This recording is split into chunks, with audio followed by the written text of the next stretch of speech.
aprovecha este momento de soledad para hablar del último emperador de la dinastía Shang. Así que vamos a la China. La dinastía Shang es una de las más antiguas de la China. La anterior es la dinastía Xia, que es un poco conjetural, casi no es una dinastía histórica del todo. Los datos no son fidedignos. Y podríamos decir que la Shang es la primera dinastía que está bastante documentada. Gobernó la China desde el siglo XVI a.C. hasta el XI a.C.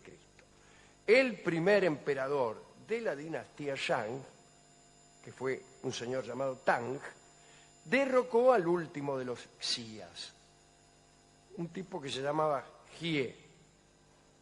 Bueno, y lo primero que dijo Tang cuando derrocó a Jie fue lo siguiente: tengo mucho miedo, amigos. En chino lo dijo. Temo que este gesto, el de derrocar a otro emperador, era el primero en la historia que lo hacía. Temo que este gesto, repitió, sirva de ejemplo a mis sucesores. Y en realidad tenía razón, porque empezó otra dinastía y finalmente el último emperador de la dinastía, desde luego, que se llamaba Shouxing, también fue derrocado. Y así siguió una tradición de emperadores derrocados que es proverbial. Las crónicas antiguas son muy específicas y a veces curiosamente selectivas respecto de las actividades de los emperadores de aquellos tiempos. Y a cada año los historiadores acostumbraban a atribuirle un hecho por año. En vez de ponerle un número al año, le ponían un hecho.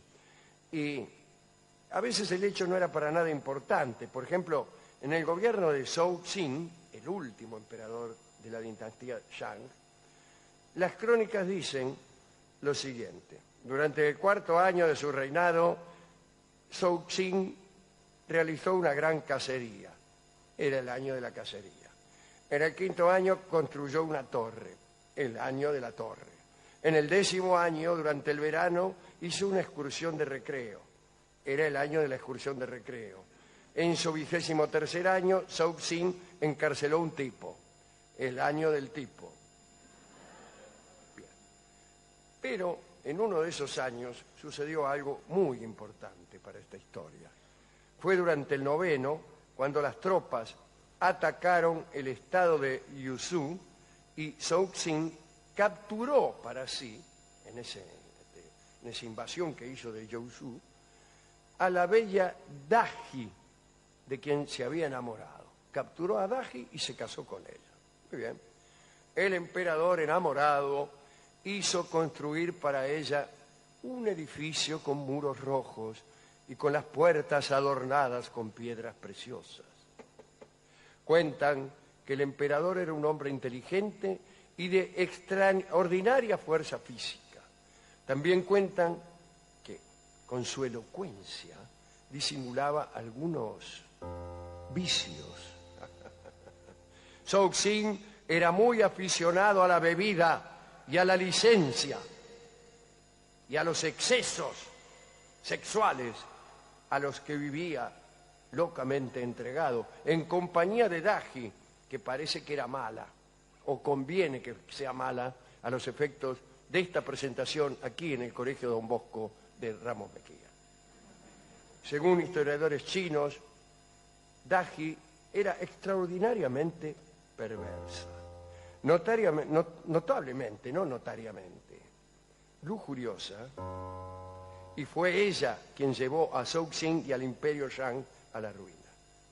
¿Cómo me hubiera gustado conocerla, no?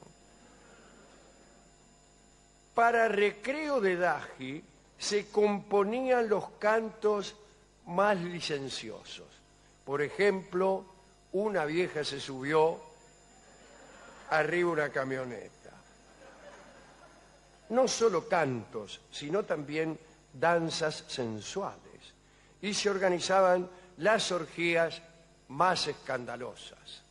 La corte estaba situada en el distrito de Qi, departamento de Huaihue, y allí fue edificado el palacio de la emperatriz.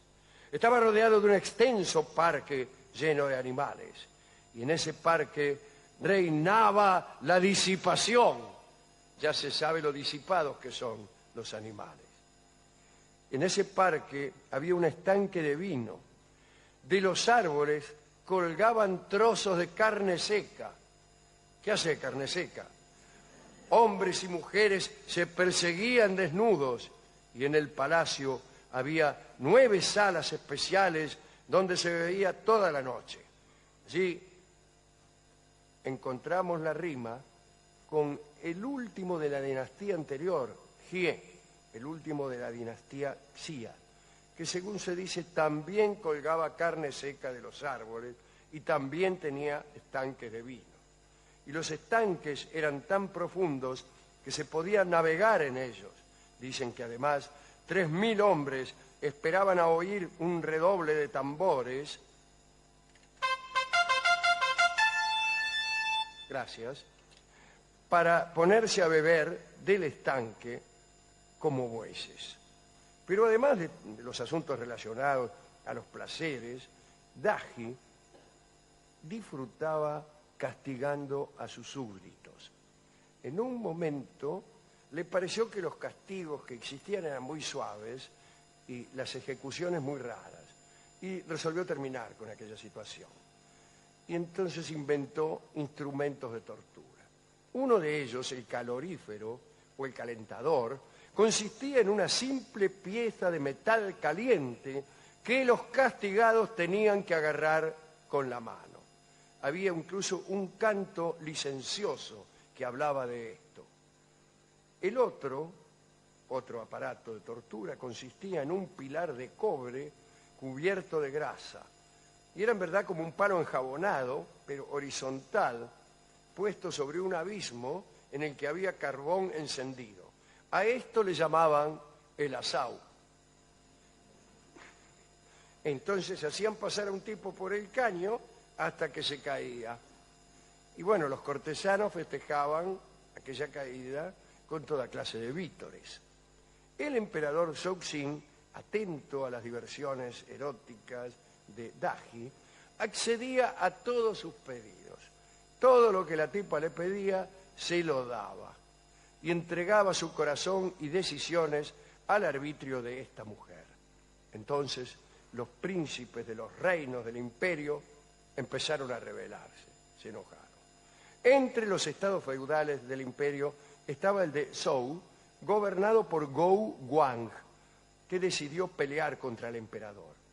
Antes de eso, 2 amigos de este Gou Guang habían intentado curar al emperador de su ciega pasión, pero fueron condenados a muerte. El cuerpo de uno de ellos fue incluso descuartizado, guisado y enviado a Gou Guang con la recomendación de acompañar aquel guiso con licor de arroz. Esto enojó a Gou Guang. Efectivamente, cuando uno le envían el cadáver de sus 2 mejores amigos, descuartizados, guisados y acompañados de vino y arroz, se enoja. Entonces Gou Guang, indignado, atacó al emperador, pero fue derrotado y lo mandaron preso. Allí estuvo en Cana mucho tiempo, ¿no? Y durante ese tiempo escribió una de las obras más famosas de la literatura china, nada menos que el I Ching, o libro de las mutaciones, que todos ustedes conocen. Sin embargo, yo creo que no fue Gou Guang el que escribió el I Ching, sino Chang, un amigo de Gou Guang, que también fue preso. Y tampoco ni siquiera lo escribió él mismo, sino que ya era un libro muy antiguo antes. Es decir, que todo lo que estamos diciendo es mentira. Lo que sí escribió Chang fueron comentarios al I Ching, y esos comentarios lo definieron como una pieza más filosófica y literaria. Hay distintas versiones, ¿no? Porque los Zhou, que son los que siguieron a los Shang, cambiaron la historia. Bueno, el caso es que finalmente derrocaron a Shōxin y empezó una nueva dinastía. Gou Guang murió en aquellas luchas. Cixin se recluyó en su palacio antes, cuando se la vio venir, ¿no? Cuando vio que ya venían a derrocarlo. Que dice, emperador, mira, ahí vienen los contrarios a derrocarlo. Bueno, dijo él. Y se recluyó en su palacio, donde ordenó que llevaran sus más valiosas joyas, entre ellas la hermosa Daji. No. Hubo entonces una última orgía, una última reunión de bebidas y amor. Y cuando terminó la orgía, el emperador prendió fuego al edificio para no caer en manos del enemigo. Y así, Cixin, su esposa, e incluso algunos participantes de aquella orgía final, murieron quemados. Y de ese modo terminó la dinastía Shang y empezó la Zhou, que duró hasta el año 256 a.C., que es donde comienza la breve pero tremenda dinastía Qing, que es la de Shi Huangdi, aquel que hizo quemar todos los libros. ¿Dedicamos esto a quién?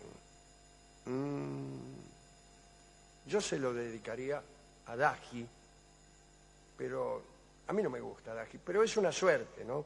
Si una mujer es muy hermosa y comete con nosotros una traición, una injusticia, un acto de maldad insoportable, el dolor es menor que si el acto fuera perdonable. Para decirlo de otro modo, si me va a abandonar una mujer, prefiero que sea muy mala, porque en ese caso muy pronto dejará de dolerme. Cuando el grado de traición es insoportable, uno deja, sin embargo, de sufrir y ya no quiere que vuelva la tipa. No porque está enojado, es porque la pasión cede, se apaga ante la malevolencia y la estupidez. Por eso no tengo yo mucha suerte. Todas las mujeres que me han dejado han sido buenísimas. Y hay otra cosa mucho peor. El estúpido he sido yo. Dediquemos entonces la charla a las chicas que participaron en aquella última orgía, o si ustedes quieren, a todas las muchachas presentes. Cantaremos una canción que fue compuesta especialmente en memoria de Daji y para esta presentación. Muchachita.